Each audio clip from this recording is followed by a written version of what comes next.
have a board member who was at the first primary care research meeting. So I would like to call Jack Kirk up here to say a few words about the first meeting. Right. Yes.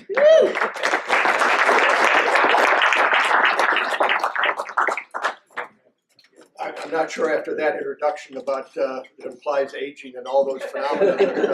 I want to be up here, and actually I'm sitting next to Bob Tortolani, who's, pardon me, Bob just told me he's 2 years senior to me and has been present at almost every board meeting similarly.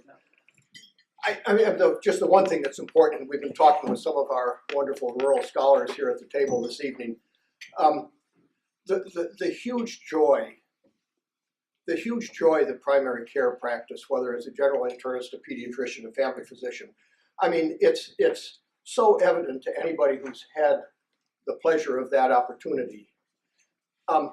When the Department of Community and Family Medicine began in about 1974, I had come to finish my residency at Dartmouth, primarily because this program was beginning.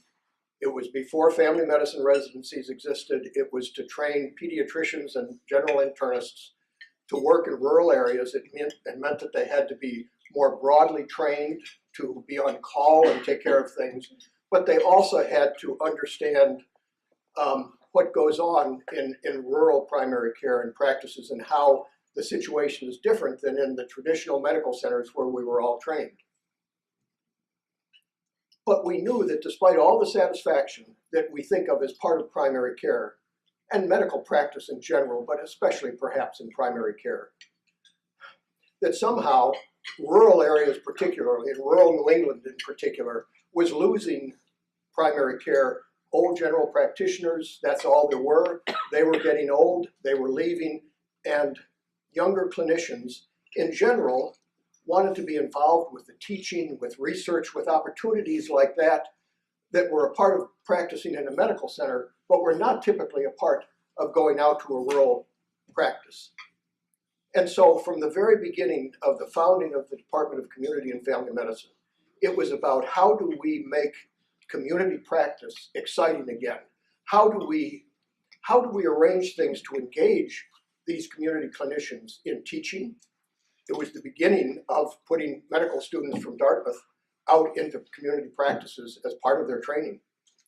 And how do we make it even more interesting by engaging the clinicians in research, especially because the problems that primary care clinicians faced in practice, the clinical problems, there wasn't anybody in the medical center research areas that were looking at the kind of problems that we were facing.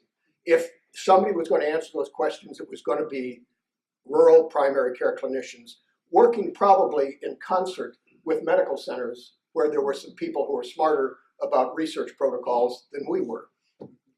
And basically the co-op project was the first one to do this. And it metastasized all around the country. Virtually every family medicine academy in every state pretty soon had a practice-based research network, and we were very much at the beginning of all of that. And the issue now, things have changed a great deal. It was very successful, and the practice sites around Vermont, New Hampshire, and Maine clearly profited from this kind of thinking. There's a bunch of different challenges out there for us now. We recognize that the challenges are different. Boy, how healthcare has changed and how challenging it is.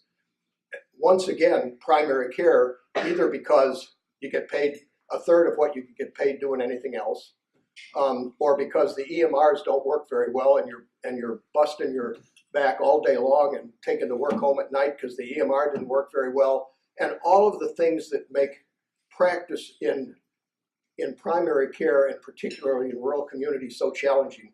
We face a whole bunch of different challenges now, and boy, it is for the young people who are here today, and there are many students, to figure out how to continue to make primary care, and in our particular interest, rural primary care, exciting and someplace where people want to come again.